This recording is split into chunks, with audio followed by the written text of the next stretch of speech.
আজকে আমরা করব চালতা মাখা। তার জন্য প্রথমে চালতাটাকে ভালো করে কেটে নিতে হবে। তোমরা কে কে চালতা মাখা খেতে পছন্দ করো অবশ্যই কমেন্টে জানিও। তো দেখো চালতাটাকে প্রথমে ভালো করে কেটে ছেঁচে তার মধ্যে লবণ লঙ্কা সবকিছু দিয়ে ভালো করে মাখাচ্ছি। বেশ ভালো হয়েছিল, আর চালতা মাখা খেতে আমার অনেক ভালো লাগে। এর সাথে আমরা কদবেল আমরা আরো অনেক কিছু মাখা করেছিলাম। তারপর সন্ধ্যাবেলা একটু ম্যাগি খেতে ইচ্ছে করছিল, তো এই যে ভাই ম্যাগি এনে দিল, আর এখন আমি বানাতে যাচ্ছি। কিচেনে গিয়ে দেখি ওভেনের এই অবস্থা। ওমা, দুপুরবেলা রান্না করে ওভেনটা মোছনি নাকি?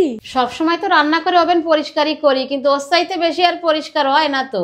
আরে তোমাকে আমি কতবার বলেছি এই বিকো কিচেন ক্লিনার দিয়ে কিচেনটা পরিষ্কার করবে। এটা রান্নাঘরকে খুব সুন্দরভাবে পরিষ্কার করে। দিনের পর দিন রান্না করতে করতে রান্নাঘর নোংরা হয়ে যায়, যেটা পরিষ্কার করতে অনেক কষ্ট হয়। তার জন্য আমি নিয়ে এসেছি বিকো কিচেন ক্লিনার। এটা টক্সিন ফ্রি, প্ল্যান্ট বেসড এবং eco friendly and no harsh smell, no chemical. এটা জাস্ট নোংরা জায়গাতে স্প্রে করতে হবে এবং সেকেন্ডের মধ্যে টাফ থেকে টাফ নোংরা রিমুভ হয়ে যাবে। ডিফারেন্সটা তোমরা একবার ইউজ করলেই বুঝতে পারবে। এটা একদমই সেফ, তার জন্য কিডস এরিয়া বা ফুডস এরিয়াতে ইজিলি ইউজ করা যায়। প্রোডাক্ট আমি ট্যাগ করে দেবো। এছাড়াও তোমরা এটা অ্যামাজন, ফ্লিপকার্ট এবং ব্লিঙ্কিটে পেয়ে যাবে।